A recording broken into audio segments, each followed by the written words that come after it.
Happy New Year. Yeah. What's going to happen this year? That's a good question. Isn't it? Luckily, we know. We know exactly what's going to happen. And darn it, we're about to tell you what's going to happen. But first, I'm going to try and sell you a t-shirt. So I'm Phil Royle. I am one of the podcast hosts here and co-founders, co-creators of this whole What Car empire that you need to buy a Huge t-shirt. empire. You need to buy a t-shirt to help advertise this empire. Go to thewhatcar.com/store and you can get What Car logos, you can get EVAF, you can get EV displacement replacement, you can get a variety of different shirts there. There's an adapter for that. There is an adapter for that. And there's a shirt that says that there's an adapter for that. That helps support the blog and the podcast. And for that, you get Ed and you get me. And I've been doing content creation for 20 something years. And like I said, now I sell t-shirts. Ed Sanchez, 20 plus years in automotive content creation and moderation. Day job, currently automotive electronics industry analyst and the Watt Car co-founder and contributor. I like the way you say currently on a predictions episode for 2025. Well, Year's only just begun. Got 364 yes. more days or no, It's 360. 64. No, 360, Two, 358, something. I don't know We're, when this we're as episode good at airs. math as figuring out when our fourth year anniversary is, right? Yeah. Right now, you are at CES, I believe, which is why we're confused with the number of days that there are, because we're recording it before you leave for CES. Yes. And when you get back, we'll do an episode on CES, which might be a little bit behind, but you're actually going to be our boots on the ground. So Yes, I will be there. this is why we're doing a predictions episode for the year right now. So then that clears your plate for getting to Vegas Yep. and looking around, which there's going to be a bunch of stuff. And we'll get to potentially some of that in a little bit in part of our later predictions in this episode. But there's been, so a couple episodes ago, we did an episode where we talked about Honda and Nissan merger. Hmm. And at the time we recorded it, it was rumors. Yeah, it wasn't official. And then, like the day before the episode came out, there was an MOU. Memorandum of understanding. Yep, that they released a note that said that they understand that now they have to talk because there's been so many rumors, I guess, about them Yeah. talking that they officially have to announce this. There's got to be some legal stock market, SEC filing and whatever requirements for these MOUs because you Disclosure. get them, Yeah. you get these MOU disclosures quite a bit with these big companies. So Hmm. there's got to be some legal reason, or else they'd never announce it. Yeah.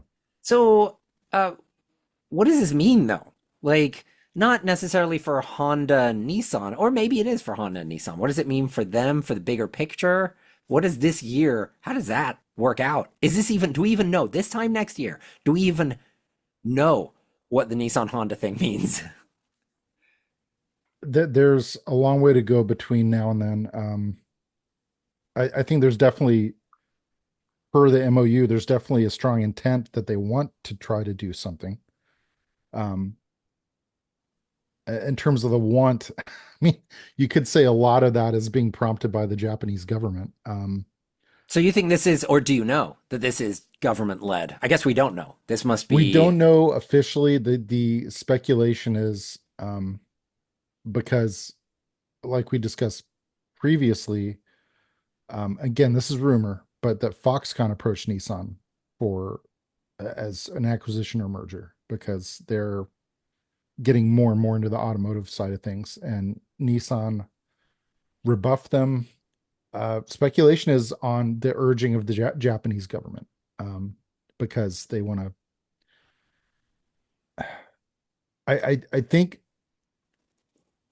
I mean, Japan, like Germany, also traditionally has been automotive juggernaut, has been this like powerhouse of automotive manufacturing. Um, China has basically leapfrogged everybody in terms of like unit exports, whereas Japan for decades was the number one vehicle exporter in the world. and just Yeah. basically Hmm. anything to do with technology. Hmm. America, because we're so insular and that we think, like, I've got family members that are like, oh, inflation's out of control. And I'm like, yeah, okay, but America's actually doing the best of every other country when it Yeah. comes to inflation. So you got to Hmm. look at it more of like a global thing. So we look at Hmm. manufacturing and we look at, we talk about how we got to bring manufacturing back to these shores Hmm. and bring Hmm. back production, bring back all of this stuff to American shores. But now look at it from the perspective of Japan. And that's even scarier when you look at the size of their country and how much of a powerhouse they were and Hmm. how that's now all China. Hmm. And here we're potentially a lot more diverse and have the ability to bring a lot more back, I think, onto America's shores. Whereas I think it's Hmm. easier for Japan necessarily to perhaps build up. Hmm. But when devastation happens, it's devastating, for lack of, of Yeah. another I mean, word. I And that's where they're at this point, mhm. I think, is seeing that, is Yeah. seeing this horrible thing that's happening, and they've got to turn it because they may not have Yeah. 10 years, So, well, I mean, so here's the thing, and I'm gonna make some observations and commentary. And again, I don't mean to be culturally insensitive about this at all, but But I'm just gonna call it like I see it. So, in my experience as both an analyst and as an automotive journalist previous to that, um, if you look at the Japanese kind of corporate and automotive business culture, they're very conservative, they're very iterative. Um, you know, Toyota kind of has this philosophy of continuous improvement.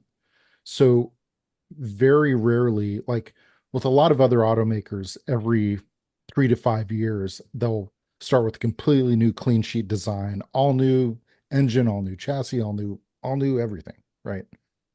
Um, Toyota rarely does that. Like they're truly all new models, I would say by and large come about once a decade, if that.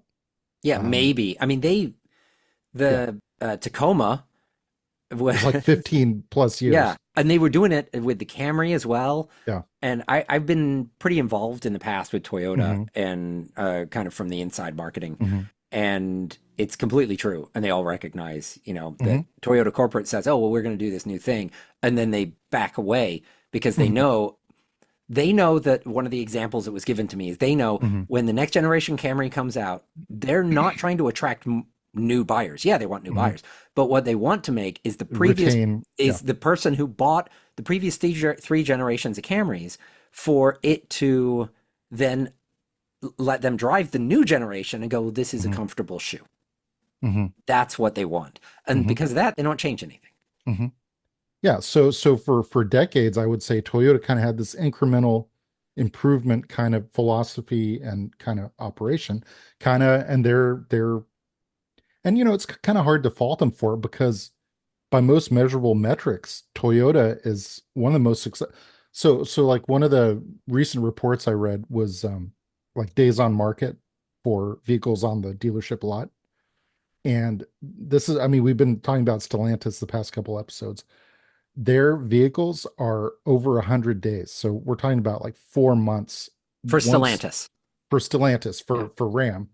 Some of their models have been basically sitting on the lot for 4 months. So That's paying a lot of those guys to come and clean your cars on the lots yeah. to So make them that not is a dusty. liability for the dealerships. The longer they sit on the lot, they have to clean them, they have to maintain them, they have to.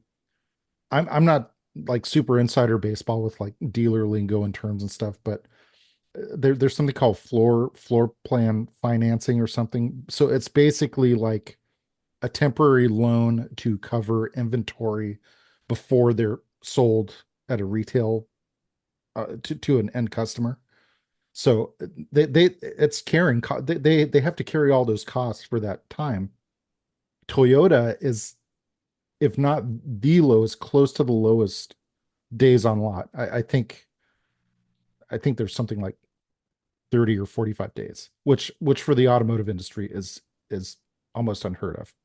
Like 60 to 90 is considered a healthy number for days on lot. And Toyota, like basically as soon as they come on the lot, they sell them Yeah. effectively. So from that measurement, Toyota is doing fantastically well. So their philosophy internally is probably like, if it ain't broke, don't fix it. Yeah, when you're Like we have, succeeding, yeah, we're succeeding. We have very healthy demand for our cars. Why should we change anything? But the problem is when the industry is moving as fast as it is in China. I mean, they're just like their speed of iteration is like so rapid, like it's making people's head spin. It's like we can't even keep up with how quickly they're advancing and changing and evolving. Um, so and I basically think, Japan as potentially as a government has seen this and gone, mhm, hey, you guys, yeah, hey, all you like, Japanese people that have built our country mhm, mhm, into a manufacturing powerhouse and an automotive mhm, powerhouse. We need to change. yeah, but it's kind of like the I don't know if it's analogy or idiom, whatever it is, like the frog and the pot of water. Like, you when you first get in there, it's just like lukewarm and it's comfortable, but incrementally the temperature keeps going up and up and up until it's boiling. And at that point, it's like the frog barely feels it and like, oh crap. And he realizes too late and he's cooked, Um, I think that's kind of what's happened with Japan is I Their think we're frog is cooked. they're frog. I don't mean to make too blunt of an analogy, but yeah, I mean, they've been complacent, I feel, for many decades, just kind of took success for granted and said, oh, well, we're doing great. We've always done great. We're always going to do great. And then they're like, oh crap, now we have some competition. The whole kind of manufacturing paradigm has shifted in the direction of EVs. Now, I know there's some that are going to look at like the sales, like the EV sales numbers have kind of plateaued a little bit, but but over time the direction is still upward for EVs, even though it's not the meteoric trajectory it once was. It's kind of a little It's flatter. yeah, it's a little flatter. It's still going up. It's still going up, and I mean the Japanese are kind of behind the ball with that. They're just, I mean, even the Japanese OEMs that are operating in China, their EV models are basically rebadges of technology developed by Chinese OEMs. Case in point, I think it's called the EZ6 or something, the Mazda sedan. Yeah, You know and what I'm talking about? it's a hot looking Oh, it sedan looks that really Mazda's got, nice, and they but sold like yeah, 2,400 units in the last quarter. Q3, I want to say they sold yeah, like 2,400 EVs compared to the number of MX-30 EVs that they sold in America last year, which was, I believe, zero. zero. Uh, if not for the whole year, then at least Yeah. for the last Well, few I mean, quarters was zero. So they're actually Mazda's selling a lot of yeah, EVs, but in relatively this speaking, case, yeah. back to what you were saying, this is while it's a Mazda It's EZ6, Mazda whatever, badged, it's but actually, isn't it? It's a Chang'an. BY. Okay, yeah. Yeah, So it's it's not. basically the mechanicals and the development of it were done by Chang'an. Mazda just kind of puts their badge on it. Now, one thing Mazda does exceptionally well, I think, is styling. I mean, I think they have some of the best looking like mass market vehicles Yeah. you can buy. So styling wise, it's like, wow, that thing looks really sharp. But in terms of the engineering development, that was all done by Chang'an. So a lot of the Japanese OEMs operating in China are relying on local partners' technology to have an EV on the market because in China, it's become basically a requirement to have an EV on the market because the shift toward EVs is happening very quickly in China to the point where instead of having to put a bunch of government incentives and stuff, customers are starting to demand EVs basically. Well, What? China can tell the people that they want to buy EVs. Well, that, that's a whole other We don't know discussion. how much of that is is actually the Well, I case mean, I because guess they have their whole social score. They've got a lot of things that the Chinese yeah, government they'll can have a say, negative you know, Weibo score or whatever. Yeah, yeah, that they can. But the point being is that you've got billions of people who want EVs in China, yeah, and they're selling them, and that they're not selling crap. It's not like these are all Chevy Sparks hmm that are going up for sale. These are solid. Like the reviews of the EZ6 Forgive Hmm. us if we're getting the name of that wrong. I'm pretty sure that's what it's actually Yeah. called, the Mazda. The reviews are pretty positive about it, Hmm. and Yeah. it looks hot. Like they should bring it here, but Hmm. they can't because we got like millions of tariffs on top of everything. Yeah. Tariffs on tariffs on tariffs. It's tariffs all the way down in this country. Yeah. And so kind of expanding it out beyond just Japan is this also includes Germany, and I would say even some of the US OEMs like Ford and GM, for I would say probably for the past 15 to 20 years, the, there was such huge growth in the China market. So a lot of companies kind of went all in on China thinking that gravy train would go on forever. But the Chinese domestic OEMs, they've improved their product offering so much where to the point where demand for foreign brands is basically just kind of dropped off a cliff. Where the hot brands in China now are BYD, Zeekr, um, We even look at the Zeekr Neo. here. We look at Zeekrs and go, Yeah, why do they not bring that yeah, here? you know. So to the point where, BMW, Audi, Volkswagen, Buick, they're kind of like, oh, that's what my dad drove, and it was good for him, but And the awesome thing is, you go yeah. back, you look at Chinese auto manufacturers from like the early 2000s, and they were Mhm. embarrassments. They were like, they all looked like they were Pontiac Fiero kit cars that were supposed to look like a Oh, well, Lamborghini yeah, or they a were total Bugatti, knockoffs of like and foreign. poor knockoffs. Yeah, Like they weren't even good knockoffs. And yeah, now they're cars that I think many people would buy them yeah, in America. yeah. No, now they've gone to the point where I would consider them almost aspirational models, certainly for the Chinese market. And like you said, if they ever did come to the US, I think people would say, hey, that's pretty sharp, you know. And if they're smart, if they learned something from Hyundai Kia, and yet another example of brands that when they first came to the US were considered kind of cheap and kind of off-brand, whereas now I would say some of the Hyundai and Kia models I would consider kind of borderline aspirational. Um, not quite like, Audi, BMW, Porsche, but like, The Stinger was definitely a changer for like the Hyundai, the Kia Stinger. yeah. That that really, like, even though it was kind of a failure, it put their foot Yeah. down as we have an M5 competitor, Hmm. M3 slash Hmm. M5 Hmm. competitor. We have this. We can do this. And Hmm. I was just watching on Facebook Reels or whatever they're called the Hmm. other day, how there's always like that. There's that black Corvette that runs from the Hmm. cops. Hmm. And, there's people that do these like street pulls, whatever. One popped Hmm. up and it was Texas's fastest Stinger versus Florida's fastest Stinger. And it was the same thing, but it was two Stingers Hmm. doing these freeway pulls.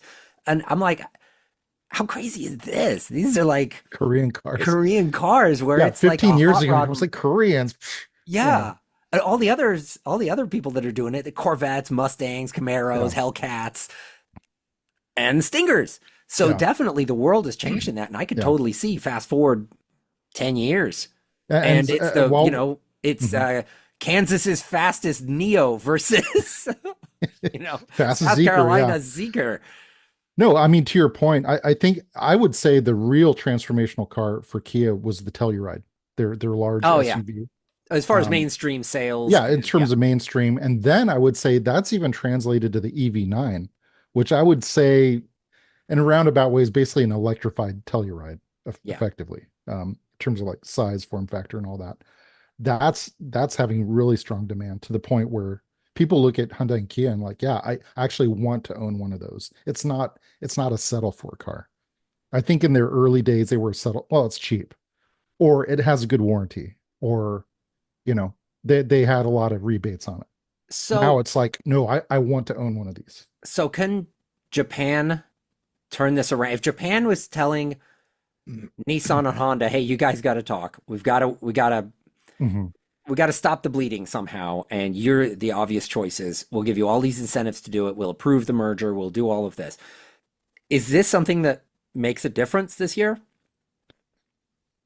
I, so even assuming global approvals, because like we discussed, in a multinational corporation, you have to get approvals from like EU, from the SEC, the I don't even know U.S. departments would have to give their stamp, but like I think if this is a Department of Commerce, I think if whatever. this is a Japan driven, Japanese government driven merger, Hmm. I think it's completely That'll different because, expedite yes, approvals across the because board. then Yeah, Japan can go, it's not just Honda and Nissan. Japan can come to America and the EU and they can say, hey, look, we really this need is a this. Yeah. master plan to slow China's progress, Hmm. which helps your manufacturing because we will help. Yeah, we'll Hmm. succeed, but it will start offsetting what China's capable of. If we Hmm. can start taking pieces of their pie, that's Hmm. going to weaken them and strengthen your manufacturing as Hmm. well. Hmm. No, So I think it's yeah, if it's Japan government led, I think that's a hmm, game changer for yeah. how quick this would No, get. I think so. I think 2025 we'll see a little more meat on the bone of the merger, what it's going to look like, what it's going to mean. We may even hear announcements about like model and platform consolidation, like Like all like Nissans are gone. well, no, I mean basically like the Accord and the Altima are going to share platform to, you know, um, Pilot, Pathfinder, you know, that sort of thing. I mean, that's kind of obvious. Um, Unfortunately, there probably will be some plant closings, because when you take two automakers of that size and try to put them together, there are going to be some redundancies. So, ultimately, there probably will be a few job losses, unfortunately. But so beyond just Honda Nissan, I think this may be a catalyst for further kind of consolidation in the Japanese auto industry. So as you may know, Toyota has a minority stake in both Mazda and Subaru. I think I'm not sure what the exact numbers are, but I think for both it's around 20%, I want to say. Could be. I Um, know that they've got ownership. I don't know what the stake yeah, actually. my guess is we could see Toyota taking a larger stake in both of them. Um, Maybe 25 or like 33 or 35, or even more, or could even take a majority stake in both of those. Already with Mazda, you're seeing Mazda using Toyota technology for, they just introduced the CX-50 hybrid, which mechanically is basically a RAV4 hybrid. I mean, down the engine, everything. Just it's even built at a joint Toyota factory, I think in Mississippi. Hmm. Um, I didn't know any of that. The CX-50 is like one of their hottest looking yeah, no, it's a vehicles really right now strong too. seller. Yeah. So I expect Toyota to kind of increase their stakes, Mazda, possibly Subaru as well. So where it used to be, you had five, trying to think about five major Japanese I mean major Japanese OEMs. I think it's a not inconceivable prospect. There's basically going to be two. Um, Not this year. no, not in 2025, but I would say over the next 3 to 5 years, it could ultimately be Toyota, Honda, And and this is essentially this would be the year that sets that in motion. When we look back in 10 years, yeah, if all of that happened, you could look back and you could say 2025 was the year that laid the groundwork for all of these mergers, all of the consolidations, and yeah, Japan rebuilding its manufacturing and hmm, reclaiming the automotive title. yeah. So whether all these brands will survive that transition, who knows? I think it's pretty certain Toyota for sure. Honda, Nissan, maybe. Um, Mazda, Subaru. I don't know. I think it's what it's going to come down to, and you see this if the unit sales of a particular brand are significant enough to justify the resources toward, because once you've kind of commoditized all the underpinnings and the mechanicals, most of that money and resources is going to go into marketing, because that's basically what brands are, is it's marketing. So but once they dip below that kind of critical threshold, they're going to say, let's say, I hope this doesn't happen, because I love Mazda. I've owned a Mazda. You've owned several Mazdas. They're great cars. They're fun to drive. They have a great history. But if I would say if they drop their sales drop below a certain threshold, globally, they're, whether it's Toyota or whoever's kind of pulling the strings is going to say it's just not worth the expense to continue to support them. Yeah. So we're, Yeah, it's I interesting. Mazda is very much a niche brand where I'm like, I want them to succeed. I think every mhm. automotive enthusiast wants Mazda to succeed. But then when you actually sit down and you're like, what do they bring to the table? Yeah, so I'm not going to make I don't want to do a death watch quite yet for those guys. We've got that for later on in the list that, we spent a lot of time on this Yeah. topic. I don't know if we're going to So get to a the death whole watch yet. getting back to Stellantis, I know we've talked about them in the last couple of weeks. I Something's got to change there. I think change is already underway with It definitely Kaniskas. is. When Kaniskas they coming back to Ram. when they chop the head off of the serpent, like Oh, change is careful. there. Stellantis, yeah. With Tavares, yeah. So Yeah. Tavares is out. Kaniskas is back at Ram. Um, so he says he's gonna kick, tail and take names from the sound of things. So I think Ram is probably going to move very aggressively, but on a more kind of 30,000 foot level. I mean, looking at the whole Honda Nissan thing, I mean, could we see like a mega merger happen in Europe? And the two obvious companies are Volkswagen and Stellantis, which, I mean, if you think about it, would basically create one mega OEM for Europe I think that would effectively. be a very difficult merger to do as far as government approval. Why they're both EU? Well, you just think between like France and Germany, like the whole cultural I think in kind the of pride and EU, identity and they generally don't want massive businesses yeah. there. And to then take like two of the largest manufacturers in that industry and Mhm. then say, hey, you guys are together. I think But if it's a that would matter be of hard. survival, But Volkswagen, and there's where it's slightly different. Volkswagen is struggling, or so they claim. mhm, And so, how long do they struggle for? Things seem to turn so fast that they could instantly, like, they could release a model and it's like sells like gangbusters and everybody's mhm, doing great again. And mhm, you just don't know. mhm. So it's kind of impossible to say. I think a Volkswagen Stellantis merger governmentally would be problematic to the EU. Yeah, But if the alternative is much like with Honda Nissan, if the alternative is going out of business. utter destruction, Yeah. eventually, I mean, that's one of the problems that we've had in America is some Mhm, of these mergers is like, well, there's a small company that is going to get bought up by the competition. And if the government said, no, you can't be bought up, and I believe it's happened once or twice at least in the tech industry in the last few mhm, years, that other company that they said, okay, you can't do that merger, they went out of business. mhm.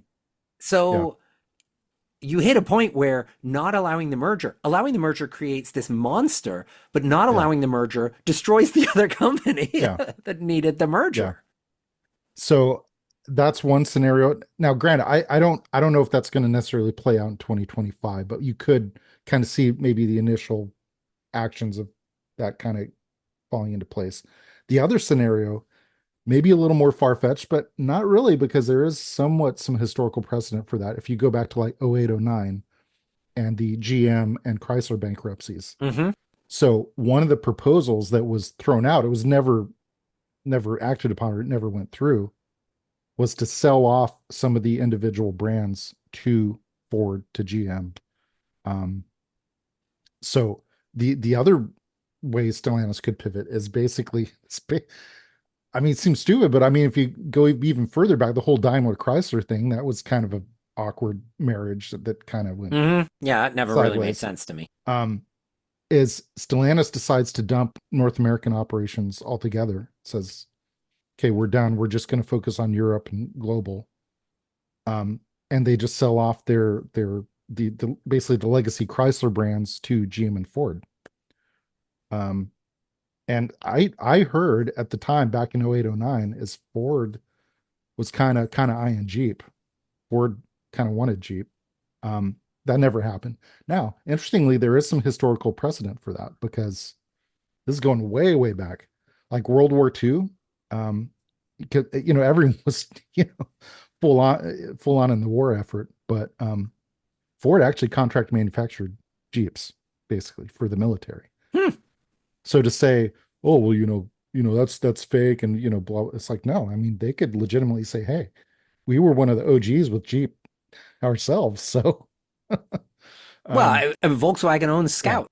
You know, like yeah, there anything you can go. happen. It's raining cats and dogs Yeah, at this I mean point. Like, even Dodge. I mean, I could even see like again, this is purely speculative armchair quarterbacking.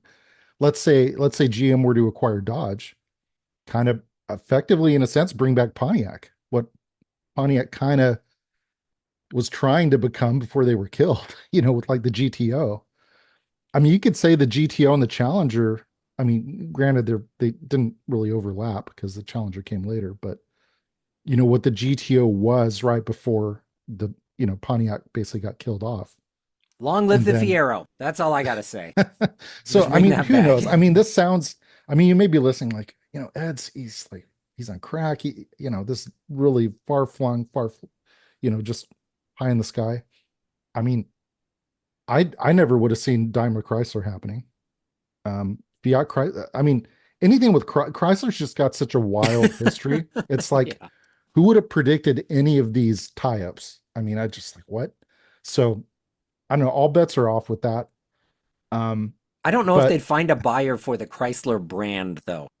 no, Hey, you want to I buy a think sadly minivan? the Chrysler brand itself is probably the most endangered of going under. They are the brand where they've got their refrigerator, their EV refrigerator that's coming out, supposedly. I can't remember what that thing's called. It looks like a Toyota or yeah, the Crown. It kind of looks like that, Oh gosh, their EV concept. I can't remember what it's called. But they've got their Pacifica that's mhm, out now, yeah, and they've got that on the drawing board. And that's it. yeah. Like, why does that exist? How come the Pacifica can't be rolled over to be a Dodge Pacifica, and now you don't have to worry about this brand? And I mean, just updating, like sending out logo signs to put on, like Mhm, updated mhm. signs on dealerships. Like, there's no way it's making money at this point. No, no, a Chrysler of all the Stellantis North America brands, they're by far the most endangered, I would say. If they Um, if they cut that EV, that potential EV for Chrysler, mhm. I think that's it. And I I could don't see know that if happening any, in well, 25. I don't know if anyone would notice, frankly, No. you know, and like you said, rebadge the Pacific as a Dodge. And, but I mean, the thing is most of their dealerships are consolidated anyway. So they're Jeep, Dodge, Ram, Chrysler under one roof anyway. So, I mean, to me, that's even more of a reason to like, Yeah. It's but an afternoon of scraping a badge off of models and sticking a new badge on yeah, it. yeah, basically. So, I mean, sadly, Chrysler does have a proud and interesting history, but long-term prospects, I don't know. Anyway, have we beaten that horse I think for so. Do bloody you want pulp? to go on? I don't You've got some other notes about NACS. I mean, it's coming. It's coming. It's And this is already the year. on. This This is is the the year. year. Hyundai So Ioniq 5 is the you first can non-Tesla to have it. you can make Um, all your predictions all you want. This is it. this is it. It's happening. Um, so I think the first movers for that are going to be rewarded. I think the Ioniq 5 may see a big sales increase in 2025, largely because it has the NACS port. And as other models come to market, I think they'll be rewarded as well. But Is this the year where we start to see superchargers struggle because of all of this? in terms of like Everything. capacity, like Capacity the and one time I stopped at compatibility. Kettleman City and there was the line down the street. Yeah, I think that there's Um, capacity and compatibility. Superchargers are yeah. known for their uptime. They're known for just Hmm. working, and that's great. It's Hmm. wonderful. When you control everything, compatibility is easy. Hmm. When you suddenly have unknowns coming in, Hmm. we see it all the time with CCS cars where you go to charge and you pull up to like an Electrify America and you go to, I think Rivian had like tons of Hmm. problems. You Hmm. plug in, it'll fail. You plug in and Hmm. fail. Hmm. Eventually you go somewhere else. So now you're going to have that same problem potentially with superchargers, and you're going to potentially see issues there I would, unless Tesla's just got a secret sauce that if they're not dedicating yeah. the amount of time. And I would say, but it's Tesla, superchargers, it's known for uptime. Yeah, they're also known for the CEO of the company getting rid of a lot of the Yeah. supercharger crew I in the would, I last would, year. I would hope because of this, the SAJ 3400 standardization, that they've kind of worked through that. And by the time the non-Tesla models come to market with the NACS port, that they would have figured that out. I hope. If the That's the hope. if the That's supercharger the team other is still there. companies. Well, no, but I mean in terms of compatibility. So like the Ionic 5 pulling up, plugging in, no problem. Not like error message, like, Yeah, plug but I it in. think a lot of that falls on Tesla to make sure that they're compatible. I think that if your team that institutes the software updates on the Mm-hmm. charger side Mm-hmm. doesn't exist anymore because they got canned, Mm-hmm. I think that's where you have the problems. I have no doubt that Hyundai, Ford, GM, all these companies have paid good money Mm-hmm. to be able to be compatible with this system. Mm-hmm. Mm-hmm. I think they're going to be doing their homework. Mm-hmm. Now you've got five, six, seven, eight, an unlimited number of manufacturers, however many it is, Mm-hmm. and they're all relying on one manufacturer, Tesla. Mm-hmm. Mm-hmm. And so I could see all these little guys going, we're putting all of our eggs in this basket because everybody knows that a supercharger works. And you've Mm-hmm. got Tesla that's like, our cars are charged there. We'll get around to your thing. And Yeah. I wouldn't be saying this had Elon Musk not fired the supercharger team Yeah. last Yeah. year. I think your concerns are legitimate, but like I said, my hope, and maybe I'm just being naive and, idealistic about this. I'm hoping that they've already kind of worked through those hiccups and bugs, and that by the time the NAX models come to market, that'll be sorted, worked through. It'll basically be plug and play. This is definitely the year we will find out Yeah. that one of us is right and one of us is wrong. And the reality is it'll be somewhere in the middle. It'll be a Yeah. mixed bag. Yeah. Because even if everybody does their part, you're still going to have failures. Like Yeah. that's a given. Yeah. Stuff fails. But this is the year where we learn who did their Mm-hmm. homework, who didn't do their Mm-hmm. homework, and which side the blame lays on Mm-hmm. for any of the potential failures, and whether the failures are large, like the Cybertruck came out and everybody was like, oh, your finger gets trapped in the door. I'm like, don't put your finger in the door. Like, I'm not a big fan of the car, but that seems dumb to put your finger in the front Yeah. and close it. And then it was the same thing. Like, they're like, oh, the front suspension brakes on the Cybertruck. I'm like, yeah, but you were like king of the hammers. Stuff breaks. Like, I Yeah, like race. whistling diesel, the Yeah, bumper falling off. well, that one I think was semi-legitimate. Now, how he got there was not legitimate, but Yeah. the failure was a legitimate weak point that he Yeah. discovered. He just accidentally found it by being an idiot. He stumbled upon it. He's Um, not a genius yeah. finding this sort of thing out, but he did actually uncover a problem because a lot of people Yeah. will get these to tow. But if you're at King of the Hammers and you're hooning around in your Cybertruck and your suspension fails, or like when Whistling Diesel, not Whistling, Diesel Brothers, I can't remember the guy's name now. He put tracks on his Cybertruck and he had the front Uh-huh. suspension fail like 6 times on him. You're putting freaking tracks on your Cybertruck. Like, yeah, you're Well, moving yeah. pivot points way out. Like, stuff's gonna break. And he knew that and he had a team that could weld it and whatever. But I think that we'll discover, long story short, we'll discover if there are problems. Moving on, you're saying more range extended stuff this year. Or at least, More, well, do you think this is where we get announcements of things to yeah. So, come? I mean, Or are we going to actually be suddenly surprised by a range extended Maverick or F-150? And they're just going to go, poof, here we go. We get to car show season. it depends. It They suddenly depends show up. how much they've kind of had this under the radar and been developing it in house. I know GM, and again, I've said this before. I don't think they should have pulled the plug on the Volt. I think they should have kept developing it, kept developing Voltec and plug-in hybrid technology, and kind of stayed the course with that. Because now what they're having to do is they're having to revive it again, and I think GM's saying they're not going to have a lot of plug-in hybrid models till 2027. So, depending Mm. on how much Ford has kind of kept that going in the background, I think we'll probably have announcements of plug-in hybrid models or range extended models in 2025.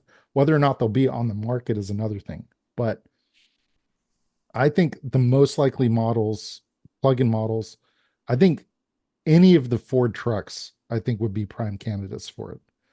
Um, I would agree. That's F-150 Maverick. Super Duty, the use case is a little different because I think for the Super Duty, I see the big selling point for that is exportable power. Either for tools or some kind of industrial applications, V to H, V to G with that. Um, you know, because HD trucks are sold on the basis of usefulness. Like, how useful is this to me? Does it basically let me do my job faster, cheaper, easier, more efficiently? That's going to be the selling point with that. Now, part of that too is like if you were to do like, a Power Stroke diesel with, 100 kilowatt hour battery pack, it basically gets, I mean, this is kind of hard to fathom, but you'd have like a 9,000 pound truck getting 35 miles per gallon. Guys would be thrilled about that. an issue that they'll have Yeah. with that though is what so with half tons, I think you can get away Mm-hmm. with a lot. When it Mm-hmm. gets to the Super Duty stuff, you get into overall weight. Mm-hmm. And when you've got your 9, 10, 11,000 pound Super Duty, which Yeah. I mean, the 2,500, was it 35? 2,500, I want to say, Sierra, whatever it was that I tested a Mm-hmm. while back with the diesel. That thing About weighed like 8,000. 8,500 pounds. Yeah. So Yeah. they're not light. But if you then took that and then you added a 100 kilowatt hour battery on top of it, you could be 11,000 pounds before Yeah, you know it. 10,000. That's not inconceivable. Yeah. So there you get into its carrying capacity. What can Mhm. your pin weight be if you're doing fifth wheel towing? What Yeah, what there can are you trade-offs. Yeah. pull? Like it's very difficult, I think, and I don't know the realities of it, not an engineer, but if that weighs more, something's got to give. Mhm. Eventually, there's a sweet spot where the vehicle can go up in weight and your capacities could go up, but it doesn't. Well, You're like I said, raising one to the point that you're losing the it's usefulness. not gonna. I don't think it's gonna be for everyone. My feeling is if they were to do like a plug-in hybrid Super Duty, it would kind of be a niche model that would be a real standout in a certain area, like 96 9.6 kilowatt hour, exportable power, or I don't know how feasible to, again, this kind of pie in the sky, but let's say 480 volt exportable power. It's like, wow, now you can do this, and you can weld and, use your air compressor, like all these things at the same time. Um, I think it's going to be more a matter of that. It's for a specific application. It's going to be like amazing. Is it going to be able to tow 40,000 pounds? Maybe not. So maybe that model has a tow rating of like 25,000 or whatever. Or instead of a 7,500 pound payload, it's got like a 5,000 or 6,000 pound payload. But the trade off is you get all this exportable power, all these whiz bang features. You can power your house off grid for 2 weeks. So I think that'll be attractive to some buyers. To all buyers, no. But you know, so to your point, I think for a more mainstream audience, I think you possibly have a broader appeal in a half ton with the plug-in hybrid rather than 3/4 ton because or the HD market because they're so laser focused on like real workhorse capability. Whereas I think the half ton market is more interested in kind of the bells and whistles. I think. Yeah, no, I think one of the things that you'll see, Yeah.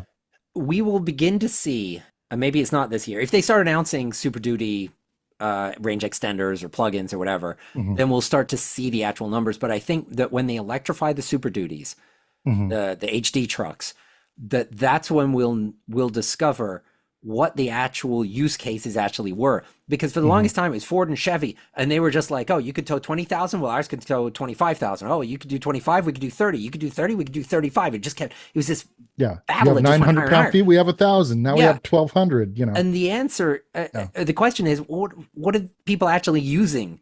What are they towing? And I know plenty of RVers are going to tow 15,000 pounds. You get your big fifth wheels, triple axle, toy hauler, yada yada. 15,000 pounds. Okay, you got to have a Super Duty. There's somebody that I know of that just had to get rid of their F-250 and get a 350 because of the pin weight problem. And so people are hitting those big numbers, but are they hitting 35,000 pounds? Is that necessary? Ford knows, Chevy knows, they have done this research. They know how Hmm. much people are actually using this. Are we suddenly going to see Super Duties where they've only got a 20,000 pound capacity for towing, but they know that nobody is exceeding that? And for the people who are, then there's this other chassis. Let's transition them to like the equivalent of the F650s and move them up Well, I scales mean, there. yeah, I mean, to your point that the F series goes everywhere from the F-150 to the Extreme and to the 750. So even what we think of as like the Super Duty chassis, that's up to 550. So you have 250, 350, 450, 550. Once you go to 650, then It's like it's like the, mini 18 wheelers. yeah, pretty Yeah. much. And the 750 is just one step away from a Class 8, effectively, because Yeah. we're talking like air brakes and everything else. So I don't know, but I think, like I said, I think any of the Ford trucks from the Maverick F-150 all the way to the Super Duty are good candidates for electrification of some sort. Exactly what form that'll take, I don't know. It's going to depend on the use case and the application. I think we'll see that. GM's already announced Chevy Equinox. They want to do a plug-in hybrid. Um, I think we could see a plug-in hybrid Mazda CX-50 because they've already done it with the RAV4 powertrain. They just do the RAV4 Prime powertrain. Boom, Yeah. done. So anyway, that's my crystal ball predictions for what they're worth. Do you want to go through and do a rapid fire on who Death Watch for this Who's year? gonna Or do you make want to? it?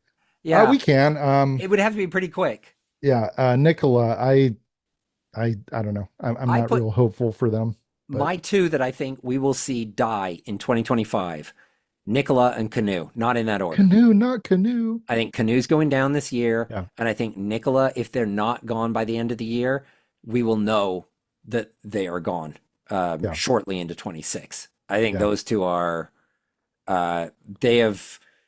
They have bought as much time as they can. And I really wanted Canoe to succeed, but Yeah. I think this is it for them. Yeah, they've run the game out long enough, and Yeah. now it's I think they're out of runway. Both of those yeah, companies. I possibly. think they are done. And if it is not out of business this year, it is out of business early next year. Yeah, possibly. And the writing, like they've already announced, they're folding, whatever. Yeah. Faraday Future is an interesting one because we kind of made little notes of what we thought, and both of us were like, yeah, for Faraday I Future. How are they still in business? I don't think either of us know. Every time I turn around, it's like, yeah, they're going out of business. And then the next story is like their stock soared 600%, which means it's now worth 6 cents a share instead of 1 cent a share. But that's a big unknown.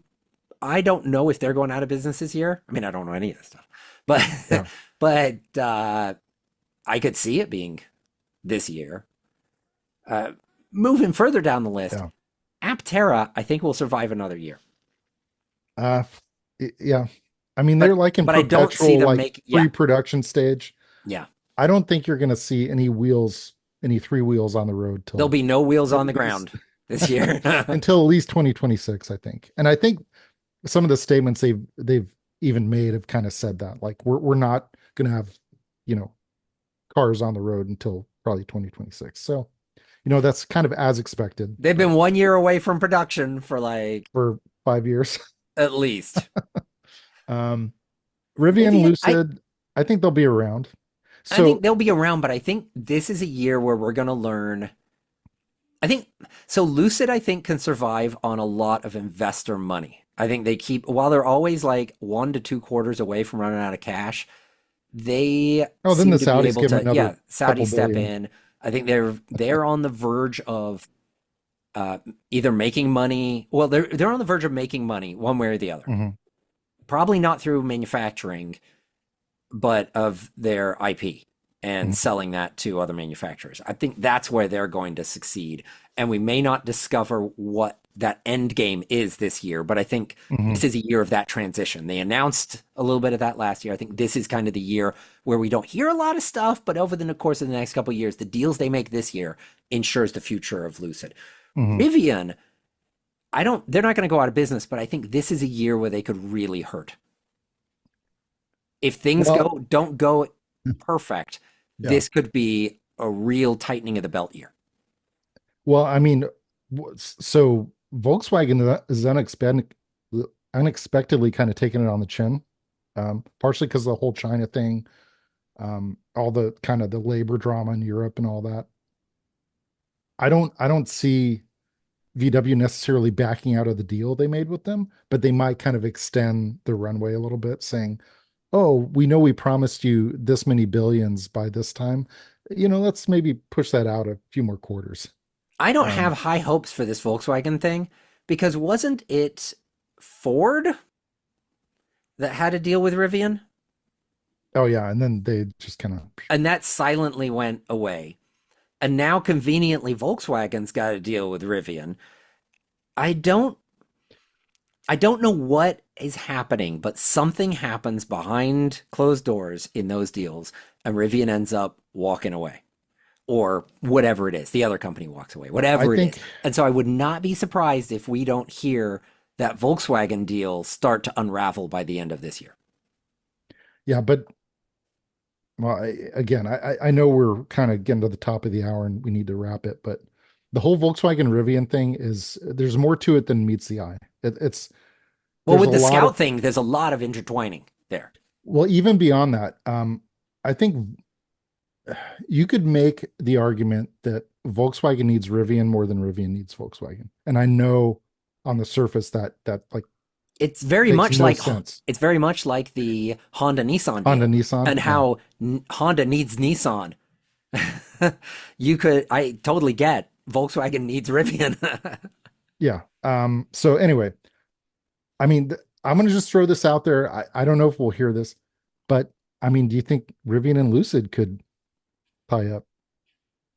I don't really know where they cross, but But see, um, okay, so but you could say that even more of a reason that could happen because they're kind of distinctive enough that they're not competing with each other. I mean, they're both premium brands, obviously, but and I mean, maybe this is a curse for even bringing up this analogy, but I think of like Jaguar Land Rover, not in terms of like success, but in terms of like product positioning. mhm. You know, Land Rover being the more rugged, kind of outdoorsy, off-roady kind of brand, and Jaguar being the more, kind of luxury car, kind of performancy, so you could kind of make that argument for their brand positioning. I don't think either Rivian or Lucid probably want that comparison, but anyway, I don't know. Who knows? I guess we'll see what 2025 brings. So I was just looking up and I don't know the answer to this question, but does the Saudi sovereign fund have a huge stake in Rivian? uh, They have a probably not huge as big as stake in Lucid, but they they probably have a have. huge stake in everything. So that though, because I'm like, I don't really see a Rivian Lucid combo, but if your primary investor is investor in both and they say, hey, you guys, I Who could knows? I see mean, I don't know. I could see it happening. I mean, certainly, I think Tesla has the money and resources to scoop up either of them, but I think that resists that pretty yeah. pretty vigorously for Yeah. obvious reasons. Well, we'll see this year how much of any of this comes to fruition. And I think largely we successfully punted everything further down the road, minus my prediction of Canoe and Nicola. Faraday But future. Oh, but even there, I said I managed to punt that into 2026 as well. So long story short, we got a whole year, and there's going to be a bunch that happens. And so subscribe to the podcast if you haven't already. If you stumbled across this podcast, subscribe to it. We're on the YouTubes, youtube.com/@ the Watt Car. Subscribe there, click thumbs up, leave comments, whatever you want to do. It's a bunch of talking heads on there, but you can subscribe on Google Music. Is that what it's called? I Google thought it was Music. YouTube Music. YouTube Music. That's what it sounded wrong. They've already killed. We've been through this. We're in our third iteration since we've launched this broadcast. We're on the third iteration of Google's software for podcasting. Yeah, so it's so confusing. But if you subscribe to us on YouTube Music, then you can get the audio and or the video at the same Hmm. time, and there's just a little button, whatever. Little toggle switch. Yeah. Yep. Help support us. Go to thewattcar.com/store. Purchase a T-shirt, and that supports the blog and the podcast because this is not free. So we need your help. And email us hello@thewattcar.com. And big advertisers that want to come in, they want to talk to us. Faraday future. Faraday Future would be a great one. We'll take your money while you're still here. thewalkcar.com/advertise. You're at CES, so the next episode we do will hopefully be you reporting on the Hondas and whatever. Maybe Sony will be back with its Afila? Afila again, fourth year in a row. Yeah. And I actually had a friend of mine call me. So, oh, what's going on with the Fila? And I'm like, your guess is as good as mine. Guess we'll Yeah, find out. they keep rolling it out every year. So have fun. Don't get sick. Yep. I'll Uh, try not to. I'll talk to you then. But